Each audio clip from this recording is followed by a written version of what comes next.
بسم اللہ الرحمن الرحیم۔ السلام علیکم دوستو، نبی کریم صلی اللہ علیہ وآلہ وسلم اپنی ہجرت کا سفر مکمل فرما کر بالآخر مدینہ منورہ اپنے مسکن کی جگہ پر پہنچے۔ پیارے دوستو، جیسے ہی آپ صلی اللہ علیہ وآلہ وسلم مدینہ میں پہنچ گئے تو آپ صلی اللہ علیہ وآلہ وسلم کو مسجد کی تعمیر کی فکر ہوئی، اور یوں آپ صلی اللہ علیہ وآلہ وسلم نے اللہ کے حکم کے مطابق مسجد نبی صلی اللہ علیہ وآلہ وسلم کی تعمیر شروع فرمائی۔ آج کی اس ویڈیو میں ہم آپ کو مسجد کی تعمیر کے بارے میں مکمل تفصیل بتائیں گے کہ مسجد نبی کہاں پر ہے، کس کی زمین پر تعمیر ہوئی، یہ زمین کس کے پیسوں سے خریدی گئی، اس کے بعد مسجد کی تعمیر کیسے کی گئی۔ نبی کریم صلی اللہ علیہ وآلہ وسلم کی اونٹنی اللہ کے حکم سے حضرت ایوب انصاری رضی اللہ تعالیٰ عنہ کے مکان کے پاس رکی، اور یوں آپ صلی اللہ علیہ وآلہ وسلم نے ان کے یہاں قیام کا ارادہ فرمایا۔ روایات میں آتا ہے کہ بنی نجار کے یہاں ترانے پر ان کے بچیوں نے دف ہاتھوں میں لے لیے اور خوشی سے سرشار ہو کر ان کو بجانے لگیں، اور یہ گیت گانے لگیں جس کا ترجمہ یہ ہے: ہم بنی نجار کے پڑوسیوں میں سے ہیں، کس قدر خوش قسمتی کی بات ہے کہ محمد صلی اللہ علیہ وآلہ وسلم ہمارے پڑوسی ہیں۔ ان کی آواز سن کر نبی اکرم صلی اللہ علیہ وآلہ وسلم باہر نکل آئے، ان کے نزدیک آئے اور فرمایا: کیا تم مجھ سے محبت کرتی ہو؟ وہ بولی: ہاں اے اللہ کے رسول۔ اس پر آپ صلی اللہ علیہ وآلہ وسلم نے فرمایا: اللہ جانتا ہے میرے دل میں بھی تمہارے لیے محبت ہی محبت ہے۔ حضور صلی اللہ علیہ وآلہ وسلم حضرت ایوب انصاری رضی اللہ تعالیٰ عنہ کے گھر اس وقت تک ٹھہرے رہے جب تک کہ مسجد نبوی اور اس کے ساتھ آپ صلی اللہ علیہ وآلہ وسلم کا حجرہ تیار نہیں ہو گیا۔ دوستو، روایات بتاتی ہیں کہ آپ صلی اللہ علیہ وآلہ وسلم تقریباً 11 ماہ تک وہاں ٹھہرے رہے۔ کہتے ہیں کہ آپ صلی اللہ علیہ وآلہ وسلم جب قبا سے مدینہ منورہ تشریف لائے تو ساتھ اکثر مہاجرین بھی مدینہ منورہ آ گئے۔ اس وقت انصاری مسلمانوں کا جذبہ قابل رشک تھا۔ ان سب کی خواہشات تھی کہ مہاجرین ان کے ہاں ٹھہرے۔ اس طرح ان کے درمیان بحث ہوئی۔ آخر انصاری حضرات نے مہاجرین کے لیے قرآن اندازی کی اس طرح: جو مہاجر جس انصاری کے حصے میں آئے وہ ان کے ہاں ٹھہرے۔ انصاری مسلمانوں نے انہیں نہ صرف اپنے گھروں میں ٹھہرایا بلکہ ان پر اپنا مال اور دولت بھی خرچ کیا۔ دوستو، روایات میں آتا ہے کہ مہاجرین کی آمد سے پہلے انصاری مسلمان ایک جگہ باجماعت نماز ادا کرتے تھے۔ حضرت اسد بن زرارہ رضی اللہ تعالیٰ عنہ انہیں نماز پڑھاتے تھے۔ جب آپ صلی اللہ علیہ وآلہ وسلم تشریف لائے تو سب سے پہلے مسجد بنانے کی فکر ہوئی۔ آپ صلی اللہ علیہ وآلہ وسلم اپنی اونٹنی پر سوار ہوئے اور اس کی لگام ڈھیلی چھوڑ دی۔ اونٹنی چل پڑی۔ وہ اس جگہ جا کر بیٹھ گئی جہاں آج مسجد نبوی ہے۔ جس جگہ مسلمان نماز ادا کرتے رہتے تھے وہ جگہ بھی اس کے آس پاس ہی تھی۔ اس وقت وہاں صرف دیواریں کھڑی کی گئی تھیں، ان پر چھت نہیں تھی۔ اونٹنی کے بیٹھنے پر آپ صلی اللہ علیہ وآلہ وسلم نے ارشاد فرمایا: بس مسجد اس جگہ بنے گی۔ اس کے بعد آپ صلی اللہ علیہ وآلہ وسلم نے اسد بن زرارہ رضی اللہ تعالیٰ عنہ سے فرمایا: تم یہ جگہ مسجد کے لیے فروخت کر دو۔ وہ جگہ دراصل 2 یتیم بچوں سہیل اور سہیل کی تھیں، اور اسد بن زرارہ رضی اللہ تعالیٰ عنہ ان کے سرپرست تھے۔ یہ روایات بھی آئی ہیں کہ ان کے سرپرست معاذ بن افرا رضی اللہ تعالیٰ عنہ تھے۔ آپ صلی اللہ علیہ وآلہ وسلم کی بات سن کر حضرت ایوب انصاری رضی اللہ تعالیٰ عنہ نے عرض کیا: آپ یہ زمین لے لیں، میں اس کی قیمت ان دونوں کو ادا کر دیتا ہوں۔ آپ صلی اللہ علیہ وآلہ وسلم نے اس سے انکار فرمایا اور 10 دینار میں زمین کا وہ ٹکڑا خرید لیا۔ یہ قیمت حضرت ابو بکر صدیق رضی اللہ تعالیٰ عنہ کے مال سے ادا کی گئی۔ پیارے دوستو، کیا قسمت پائی ہے! حضرت ابو بکر صدیق رضی اللہ تعالیٰ عنہ نے کہ قیامت تک مسجد نبی کے نمازیوں کا ثواب ان کے نامہ اعمال میں لکھا جا رہا ہے۔ یہ روایت بھی ہے کہ آپ صلی اللہ علیہ وسلم نے ان دونوں یتیم لڑکوں کو بلوایا، زمین کے سلسلے میں ان سے بات کی۔ دونوں نے عرض کیا، اے اللہ کے رسول، ہم یہ زمین عطیہ کرتے ہیں۔ آپ صلی اللہ علیہ وسلم نے ان یتیموں کا عطیہ قبول کرنے سے انکار فرمایا اور 10 دینار میں زمین کا ٹکڑا ان سے خرید لیا۔ حضرت ابو بکر صدیق رضی اللہ تعالیٰ عنہ کو حکم دیا کہ وہ انہیں 10 دینار عطا کریں۔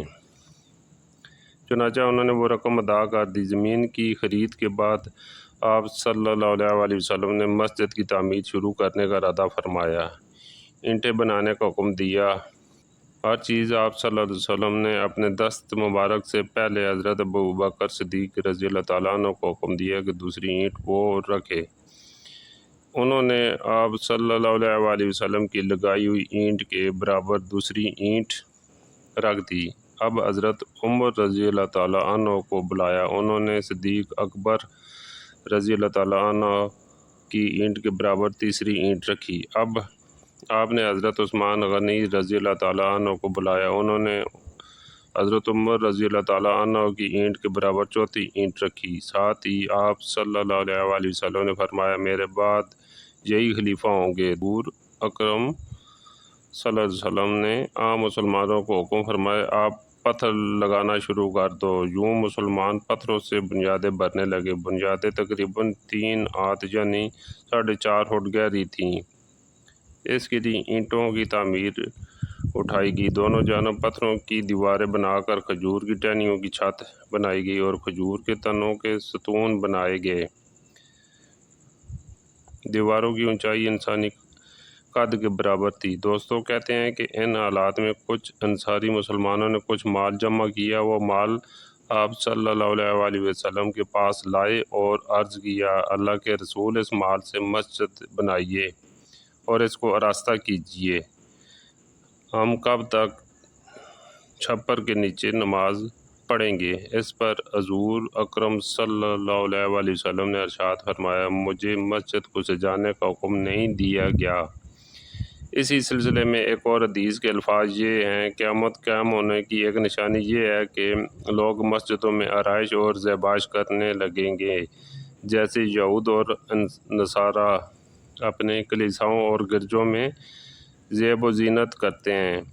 پیارے دوستو، یاد رہے کہ مسجد نبی کی چھت کھجور کی چھال اور پتوں کی تھی اور اس پر تھوڑی سی مٹی تھی۔ جب بارش ہوتی تو پانی اندر ٹپکنا لگ پڑتا تھا۔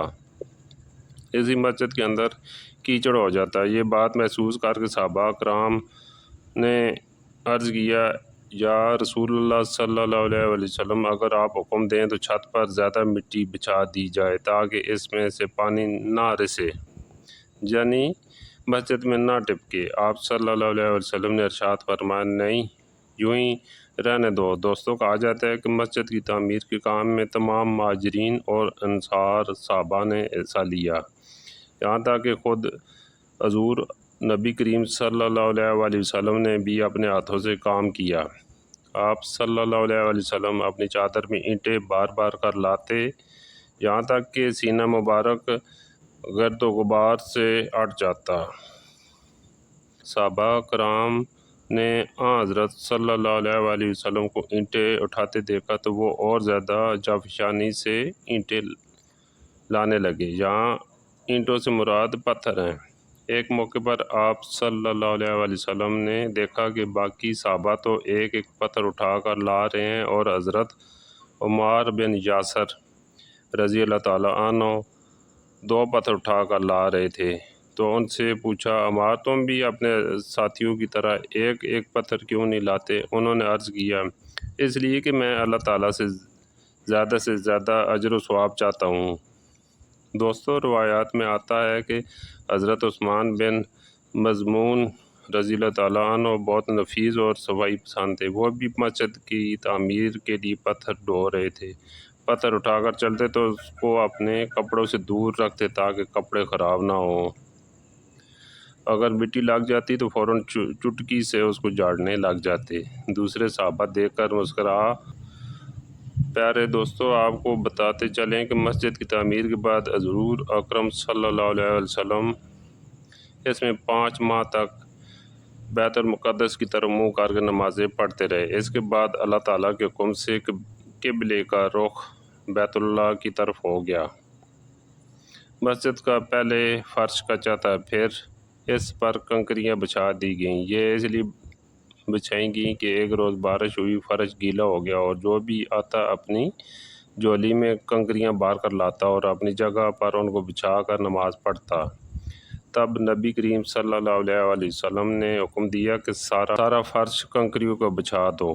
پھر جب مسلمان زیادہ ہو گئے تو نبی کریم صلی اللہ علیہ وسلم نے مسجد کو وسیع کرنے کا ارادہ فرمایا۔ مسجد کے ساتھ زمین کا ایک ٹکڑا حضرت عثمان غنی رضی اللہ تعالیٰ عنہ کا تھا۔ یہ ٹکڑا انہوں نے ایک یہودی سے خریدا تھا۔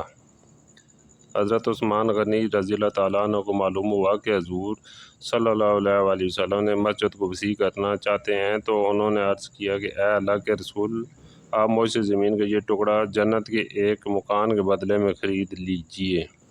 چنانچہ نبی کریم صلی اللہ علیہ وسلم نے زمین کا وہ ٹکڑا ان سے لے لیا۔ مسجد نبوی کے بارے میں آپ صلی اللہ علیہ وآلہ وسلم نے ارشاد فرمایا، اگر میرے یہ مسجد صنعاء کے مقام تک بھی بن جائے، یعنی اتنی وسیع ہو جائے، تو بھی یہ میری مسجد ہی رہے گی، یعنی مسجد نبوی ہی رہے گی۔ دوستو، اس سے ظاہر ہوتا ہے کہ آپ صلی اللہ علیہ وآلہ وسلم نے مسجد نبوی کے وسیع ہونے کی اطلاع پہلے ہی دے دی تھی، اور ہوا بھی یہی۔ بعد کے ادوار میں اس کی توسیع ہوتی رہی اور اس کا سلسلہ جاری ہے اور آگے بھی جاری رہے گا۔